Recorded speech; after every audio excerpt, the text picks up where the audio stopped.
Assalamualaikum, anda sedang menonton Sekilas Fakta 5 Disember 2022 bersama dengan saya Nusyiah Muhammad Amin.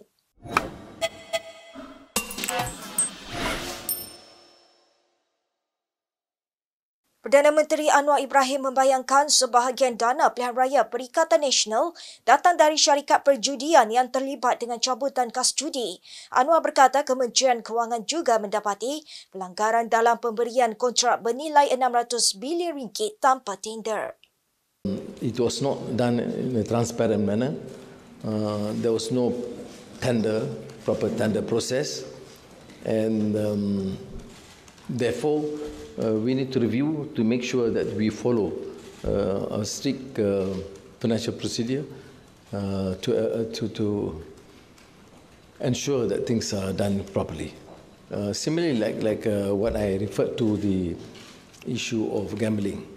Certainly, this is partly used to finance the elections. We have to check on that, you see, whether you call yourself a Malay party or the Islamic party, notwithstanding, the funds come from the gaming companies. Anwar terus memaklumkan jemaah menteri hari ini bersetuju untuk melaksanakan pemotongan gaji masing-masing sebanyak 20% setiap bulan sehingga ekonomi pulih. Sementara itu, Anwar menafikan dia telah mengarahkan pihak polis supaya menyiasat pihak pembangkang. Kenyataan itu dibuat selepas pemimpin PAS melancarkan serangan bermotifkan perkauman dan juga agama terhadap kerajaan selepas PN gagal menawan Putrajaya. Ini adalah ketetapan dalam perlembagaan dan kenyataan tegas oleh Raja-Raja Melayu yang membuat kenyataan tentang kewaspadaan terhadap memainkan sentimen perkauman dan juga sikap pelampau agama. Arahan itu adalah daripada Raja-Raja Melayu untuk mematuhi semangat perlembagaan. Dan ini tidak boleh disamakan kritikan kepada Perdana Menteri atau kritikan kepada kerajaan. Dan saya tidak pernah mengarahkan, malah memberitahu Ketua Polis Negara bahawa kritikan terhadap Perdana Menteri atau kerajaan itu dalam sistem demokrasi dibenarkan dan diizinkan. Ya. Menteri Hal Ehwal Ekonomi Rafizi Ramli menjelaskan keputusan Perdana Menteri mengambil portfolio kewangan diambil berikutan situasi luar biasa politik ketika ini. Dalam sidang media pertamanya sebagai menteri pagi ini, Rafizi berkata langkah itu bagi mengelakkan rasa tidak puas hati mana-mana parti dalam kerajaan perpaduan. Pada pandangan saya, itu satu keputusan yang sangat sukar yang telah diambil sebenarnya. Kerana bila kita ada gabungan-gabungan yang masing-masing membentuk kerajaan, sudah tentu setiap komponen mahu jawatan Menteri Kewangan itu berada di pihak mereka. Jadi kalau contohnya ada orang daripada PH yang jadi Menteri Kewangan pun, itu akan ada masalah kepada BN. Kalau daripada BN ada masalah kepada PH dan GPS dan lain-lain. Oleh kerana is an extraordinary situation now, maka keputusan itu bagi saya sesuai buat masa sekarang, iaitu senang Perdana Menteri yang jadi Menteri Kewangan. Rafizi yang juga timbalan Presiden PKR sebelum ini berulang kali mengkritik Perdana Menteri yang memegang jawatan Menteri Kewangan, khususnya merujuk kepada Najib Razak yang terpalit dengan skandal 1MDB. Sementara itu, Rafizi menafikan dia mengugut Ketua Pesuruhjaya SPRM Azam Baki dalam kenyataannya sebelum ini susulan serbuan SPRM ke atas syarikatnya Invoke Solutions. What I meant was that, should the new government takes over and we have, the priority is to really make everything independent and makes everything by the law. So it's not just Azam Baki or anyone or even myself. We really have to be careful about what we do, because once, hopefully, as we make sure there's no interference and all the institutions are independent and the check and balances work, then, everyone should really stay on the right course, kan? Ketika kempen PRU ke-15 bulan lalu, Rafizi berkata PH akan mencari Azam berhubung skandal pemilikan sahamnya jika gabungan itu menang dalam PRU ke-15. Baik, kita ke perkembangan berikutnya. Pengerusi Perikatan Nasional Muhyiddin Yassin mendakwa Pakatan Harapan dan Kerajaan menggunakan pihak berkuasa untuk menutup kritikan dan pandangan berbeza.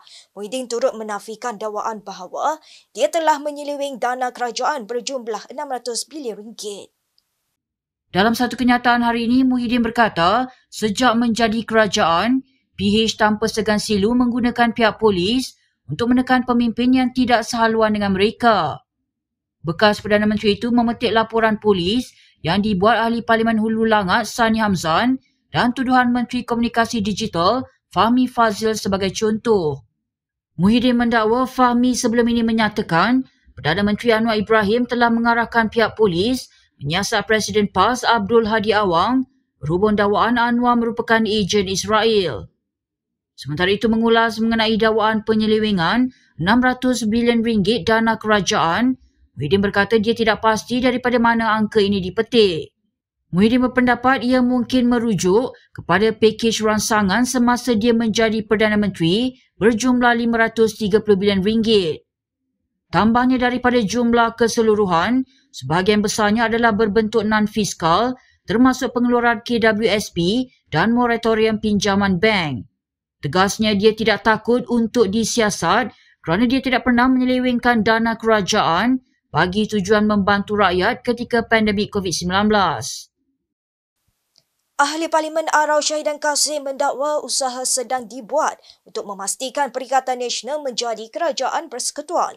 Perkara itu dinyatakan dalam sidang medianya selepas kempen PN di Padang Serai malam tadi.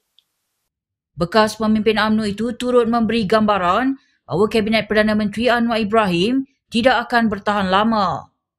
Kerajaan yang dipimpin Anwar ketika ini terdiri daripada gabungan PH, BN, gabungan Parti Sarawak, gabungan Rakyat Sabah dan beberapa pihak lain. Berdasarkan kiraan sehingga kini, 148 ahli parlimen menyokong kerajaan pimpinan Anwar. Ini bermakna dia mendapat sokongan daripada 2/3 anggota Dewan Rakyat. Sementara itu mengulas barisan jemaah menteri yang diumumkan Anwar 2 hari lalu, Syahidan berkata ia terdiri daripada mereka yang tiada pengalaman dan kurang kepakaran. Bekas Menteri Wilayah Persekutuan itu turut menyifatkan pelantikan 4 menteri dari Senator di mana 3 daripada mereka tewas dalam PRU ke-15 sebagai tidak wajar. Baik, sementara itu Presiden PAS Abdul Hadi Awang mengambil pendekatan tunggu dan lihat dalam usaha untuk memastikan PN menjadi kerajaan. Ahli Parlimen Marang itu berkata, pendekatan tersebut diambil bagi melihat sejauh mana Perdana Menteri Anwar Ibrahim dapat menerajui kerajaannya. Sekurang-kurangnya untuk perkara yang akan datang. Dari segi apa tu, Tan Sri? Pengaruh yang kita ada sekarang, kita lanjutkan lagi. Ya. Maksudnya Tan Sri bersedia untuk PRU akan datang lah, bukannya dalam masa terdekat. InsyaAllah.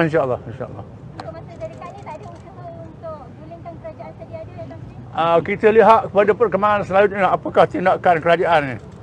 Kita tunggu apa reaksi rakyat. Terdahulu Hadi dipanggil memberi keterangan di IPD Sentul Kuala Lumpur susulan beberapa laporan polis yang dibuat terhadapnya sebelum ini. Hadi sebelum ini dikatakan mendakwa DAP mempromosikan Islamofobia serta menyifatkan parti komponen Pakatan Harapan itu sebagai tidak bermoral. Dan saya memberi kerjasama yang sepenuhnya polis. Berdasarkan soalan-soalan yang dikeluarkan dan memberi penjelasan. Semua dan bersedia untuk tindakan selanjutnya. Sama ada ke mahkamah atau sebagainya, saya bersedia. Ini giliran saya lah. Giliran saya. Nampak kerajaan baru ni sangat aktif lah. Proaktif. Saya minta supaya giliran pihak lain, pihak PH yang menyentuh umat Islam juga disegerakan. Siasat sama. Ya. Berita seterusnya. DAP dan bekas penolong setiausaha parti itu, Ko Poi Tiong, telah memohon maaf kepada Rahim Tan Bicik kerana memfitnah bekas Ketua Menteri Melaka itu. Penghakiman menyelesaikan tindakan sivil oleh Rahim itu dicatatkan oleh Pesuruhjaya Kehakiman Mahkamah Tinggi Kuala Lumpur, Muhammad Johan Lee hari ini. Ketika ditemui selepas prosiding mahkamah pagi ini, Peguam Rahim Firuz Hussein Ahmad Jamaluddin mengesahkan keputusan perkara itu. Menurut salinan penghakiman persetujuan, KU dan DAP mengakui bahawa dakwaan yang terkandung dalam beberapa artikel yang disiarkan pada 4 tahun lalu adalah tidak berasas dan tidak benar. KU dan parti itu memohon maaf tanpa syarat dan telah memadamkan artikel tersebut di laman sesawang DAP serta berjanji untuk tidak membuat dakwaan serupa. Sebagai sebahagian daripada penghakiman persetujuan, Rahim turut diberikan kos sebanyak RM180,000. Kes saman fitnah itu sepatutnya mula dibicarakan hari ini. Pada 17 September 2020, Rahim memfailkan saman fitnah dengan menamakan KU, bekas pengerusi kebangsaan DAP Tan Kok Wai, Timbalan Pengerusi DAP Gobind Singh Deo dan bekas Setiausaha Agung DAP Lim Guan Eng sebagai defendant pertama hingga keempat. Baik, berikut beberapa lagi ringkasan berita untuk hari ini.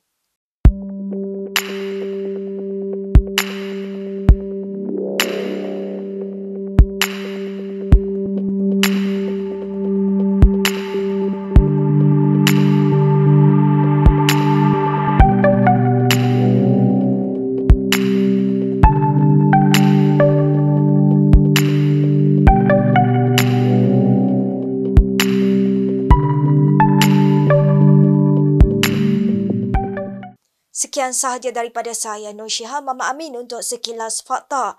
Untuk lebih banyak berita, anda boleh melayari kinitv.com. Anda juga boleh mengikuti kami di Instagram, Twitter, YouTube dan Facebook. Salam hormat dan jumpa lagi.